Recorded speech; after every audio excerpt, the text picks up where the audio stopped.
Hello friends, welcome to smile talk paramedical channel. ಈ ವಿಡಿಯೋದಲ್ಲಿ lateral entry ವಿದ್ಯಾರ್ಥಿಗಳಿಗೆ mock result announcement ಆಗಿದೆ. So ಅದರ ಬಗ್ಗೆ ಒಂದು ಕಾಮೆಂಟ್ಸ್ಗಳನ್ನು ನೀವು ಹಾಕಿದ್ದೀರಿ. ಆ ಒಂದು ಕಾಮೆಂಟ್ಸ್ಗಳನ್ನು ಓದಿ ಅದಕ್ಕೆ ಸೊಲ್ಯೂಷನ್ಸ್ಗಳನ್ನು ಇದರಲ್ಲಿ ಶೇರ್ ಮಾಡ್ತೇನೆ. ಸೊ ಮೊದಲನೇದಾಗಿ ಸರ್, ಏನಾದರೂ ಒಂದು ವಿಡಿಯೋ ಹಾಕಿ ಲ್ಯಾಟ್ರಿ ಎಂಟ್ರಿ HS ಅವರು ಆಲ್ಮೋಸ್ಟ್ 50% ಸೀಟ್ ನಾಟ್ ಅಲೋಟೆಡ್ ಅಂತ ಬರ್ತಾ ಇದೆ, ಏನು ಮಾಡಬೇಕು ನೋಡಿ. ಈ ವರ್ಷ ಕಾಂಪಿಟೇಷನ್ ಸ್ವಲ್ಪ ಜಾಸ್ತಿನೇ ಆಗಿದೆ. ಯಾಕಂದರೆ ಹೋದ ವರ್ಷ ಕಂಪೇರ್ ಮಾಡಿ ಈ ವರ್ಷ ಭಾಳ ಜನ ಲ್ಯಾಟ್ರಿ ಎಂಟ್ರಿಗೆ HS ಅಂದರೆ ಪ್ಯಾರಾಮೆಡಿಕಲ್ ಎಷ್ಟು ಜನ ಮಾಡಿದರೆ ಎಲ್ಲರೂ ಕೂಡ ಒಂದು ಕ್ರೇಜ್ ಬಂದುಬಿಟ್ಟಿದೆ ಅನಿಸ್ತಾ ಇದೆ. BSc ಮಾಡಬೇಕು ಅಂತ ಎಲ್ಲರೂ BSc ಕಡೆನೇ ಬರ್ತಾ ಇದ್ದಾರೆ. ಇಲ್ಲಿ ಒಂದು ಕಂಡೀಷನ್ ಏನಿದೆ ಅಂತಂದರೆ, ನೀವು ಎಷ್ಟು ಒಂದು ಫಾರ್ ಎಕ್ಸಾಂಪಲ್ 10 ಕಾಲೇಜ್ ಮಾತ್ರ ಹಾಕಿದಿರಿ. ಆ ಒಂದು 10 ಕಾಲೇಜಲ್ಲಿ ಒಳಗಡೆ ನಿಮ್ಮ ಕೆಟಗರಿಗೆ ನಿಮ್ಮ ಪರ್ಸೆಂಟೇಜ್ಗೆ ಸೀಟ್ ಇದ್ದರೆ ಅಲಾಟೆಡ್ ಅಂತ ಬರುತ್ತೆ, ಇಲ್ಲಾಂದರೆ ನಾಟ್ ಅಲಾಟೆಡ್ ಅಂತ ಕೂಡ ಬರುತ್ತೆ. ಹಾಗಂತೇಳಿ ನಿಮಗೆ ಫೈನಲಿ ಇದು ರಿಸಲ್ಟ್ ಅಲ್ಲ. ಯಾರಿಗೆ ಒಬ್ಬರಿಗೆ ಮೂಕ್ ರಿಸಲ್ಟಲ್ಲಿ ಬಂದವರಿಗೆ ಒಬ್ಬೊಬ್ಬರಿಗೆ ಫೈನಲಲ್ಲಿ ಬಂದಿರೋದಿಲ್ಲ, ನಾಟ್ ಅಲಾಟೆಡ್ ಅಂತ ಬರುತ್ತೆ. ಹಿಂಗಿರಬೇಕಾದ್ರೆ ನಿಮಗೆ ಒಂದು ಚಾನ್ಸ್ ಇದೆ. 15 ತಾರೀಕು ತನಕ ಅಂದರೆ ಇವತ್ತಿನ ತನಕ ಈವ್ನಿಂಗ್ ತನಕನೂ ನೀವು ಕಾಲೇಜ್ಗಳನ್ನು ಆ್ಯಡ್ ಮಾಡ್ಕೊಳ್ಬೋದು. ಇದರಲ್ಲಿ ಇನ್ನೂ ಸ್ವಲ್ಪ ಕಾಲೇಜ್ಗಳನ್ನು ಆ್ಯಡ್ ಮಾಡಿ, ನಾಟ್ ಅಲಾಟೆಡ್ ಅಂತ ಯಾರಿಗೆ ಬಂದಿದೆ ಸೊ ಅವರು ಇದರಲ್ಲಿ ಆ್ಯಡ್ ಮಾಡ್ಕೋಬೇಕಾಗತ್ತೆ. ಇನ್ನೂ ಸ್ವಲ್ಪ ಕಾಲೇಜ್ಗಳನ್ನು ಇದರಲ್ಲಿ ಆ್ಯಡ್ ಮಾಡಿದರೆ ಅದರಲ್ಲಿ ಏನಾದರೂ ನಿಮಗೆ ಚಾನ್ಸ್ ಆಗ್ಬೋದು. ಆ್ಯಡ್ ಮಾಡಿರುವಂಥ ಕಾಲೇಜಲ್ಲಿ ಸೀಟ್ ಇದ್ದರೆ ನಿಮಗೆ ಅಲಾಟೆಡ್ ಅಂತ ಕೊಡ್ತಾರೆ. ಸುಮ್ಮನೆ ಬಿಟ್ಟರೆ ನಿಮಗೆ ಡೌಟ್ಫುಲ್ ಆಗುತ್ತಾ ಸೀಟ್ ಸಿಗೋದು. ಸರ್, HS ಲ್ಯಾಟ್ರಿ ಎಂಟ್ರಿ ಅವರಿಗೆ ಆಪ್ಷನ್ ಎಂಟ್ರಿಗೆ ಸ್ಕೆಡ್ಯೂಲ್ 15/12 11 AM ಅಲ್ಲಿವರೆಗೆ ಎಕ್ಸ್ಟೆಂಡ್ ಮಾಡಿದರು. ಬಟ್ ನಿನ್ನೆ ಮೂಕ್ ರಿಸಲ್ಟ್ ಅಲಾಟ್ಮೆಂಟ್ ಮಾಡಿದಾರಲ್ಲ, ಕಾಲೇಜ್ ನಮಗೆ ಬೇಡ ಅಂದರೆ ಅಲ್ಲೇ ಕೆಳಗಡೆ ನೋಟ್ ಅಲ್ಲಿ ನಾವು ಆಪ್ಷನ್ ಎಂಟ್ರಿನ ರೀಆರ್ಡರ್ ಮಾಡೋಕ್ಕೆ 15 ತನಕ ಅಂತ ಮೆನ್ಷನ್ ಮಾಡಿದ್ದಾರೆ. ಬಟ್ ಅವೀಗ ಆ್ಯಡ್ ಮಾಡಬೇಕು ಅಂದರೆ ಕ್ಲೋಸ್ ಡೇಮ್ ಅಂತ ಬರ್ತಾ ಇದೆ. ಸೊ ನೋಟಲ್ಲಿ 11 PM ಅಂತ ಮೆನ್ಷನ್ ಮಾಡಿ ಇವಾಗ AM ಅನ್ನೇ ಕ್ಲೋಸ್ ಅಂತ ಬರ್ತಾ ಇದೆ. ನೆಕ್ಸ್ಟ್ ಏನು ಮಾಡಬೇಕು ನೋಡಿ, ಭಾಳಷ್ಟು ಪ್ರಾಬ್ಲಮ್ ಆಗಿದೆ. ಒಂದನೇದು ಏನಂದರೆ, ಯಾರಿಗೆ ಅಲಾಟೆಡ್ ಅಂತಿದೆ ಆ ಒಂದು ಆರ್ಡರ್ ಕಾಪಿ ಒಳಗಡೆ ಕಾಲೇಜ್ ಹೆಸರೇ ಬಂದಿಲ್ಲ. ಟೆಕ್ನಿಕಲ್ ಪ್ರಾಬ್ಲಮ್ ಭಾಳ ಆಗಿದೆ ಈ ಸದ್ಯಕ್ಕೆ ಲ್ಯಾಟ್ರಿ ಎಂಟ್ರಿ ವಿದ್ಯಾರ್ಥಿಗಳಿಗೆ.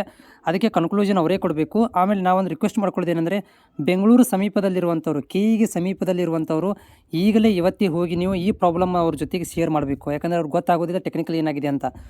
ನಿಮ್ಗೇನಾದರೂ ನಿಯರೆಸ್ಟ್ ಇದ್ದರೆ ನೀವು ಹೋಗಿ ಈ ಪ್ರಾಬ್ಲಮ್ ಶೇರ್ ಮಾಡಿ. ಏನಂದರೆ, ಅಲಾಟ್ಮೆಂಟ್ ಆಗಿದೆ, ಕಾಲೇಜ್ ಹೆಸರು ಮೆನ್ಷನ್ ಆಗಿಲ್ಲ.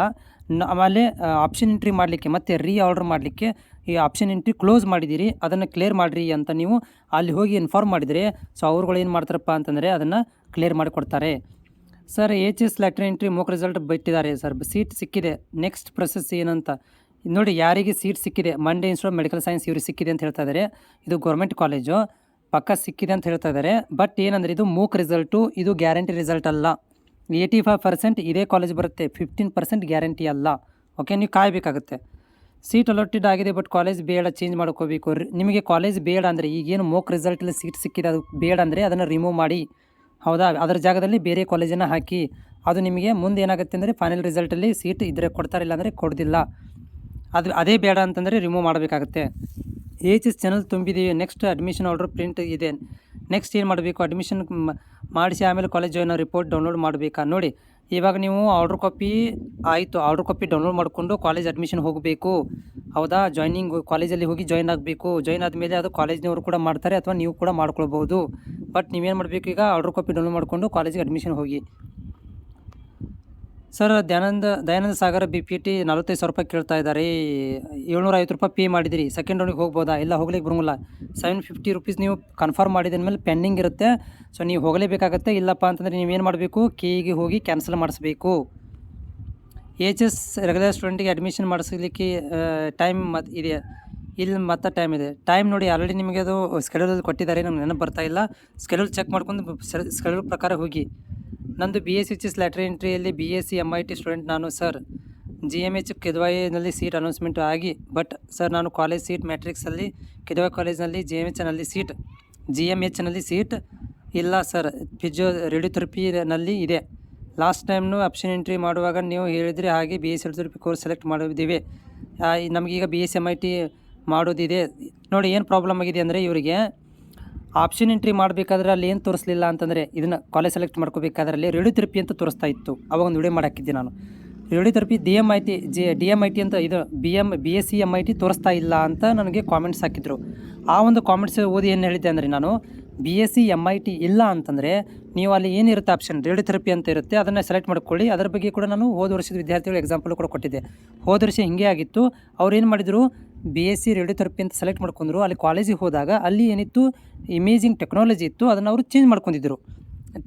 ಟೆಕ್ನಿಕಲ್ ಪ್ರಾಬ್ಲಮ್ ಅಂತ ಚೇಂಜ್ ಮಾಡ್ಕೊಂಡಿದ್ರು. ಈ ವರ್ಷವೂ ಕೂಡ ಅದೇ ರೀತಿ ಆಗುತ್ತೆ. ನೀವು ಹೇಳಬೇಕಾಗತ್ತೆ, ನಮಗೆ ಅಲ್ಲಿ ಆಪ್ಷನ್ ಕಂಡಿಲ್ಲ, ಅಲ್ಲಿ ಆಪ್ಷನ್ ಇರಲಿಲ್ಲ, BSc MIT ಆಪ್ಷನ್ ಇರಲಿಲ್ಲ, ರೇಡಿಯೋಥೆರಪಿ ಸೆಲೆಕ್ಟ್ ಮಾಡ್ಕೊಂಡಿದ್ದೀವಿ, ನಮಗೆ ಇಮೇಜಿಂಗ್ ಟೆಕ್ನಾಲಜಿನೇ ನೀವು ಕೊಡಿ ಅಂತ ಅಲ್ಲಿ ಹೇಳಬೇಕಾಗುತ್ತೆ ಕಾಲೇಜ್ ಅಡ್ಮಿಷನಿಗೆ ಹೋದಾಗ.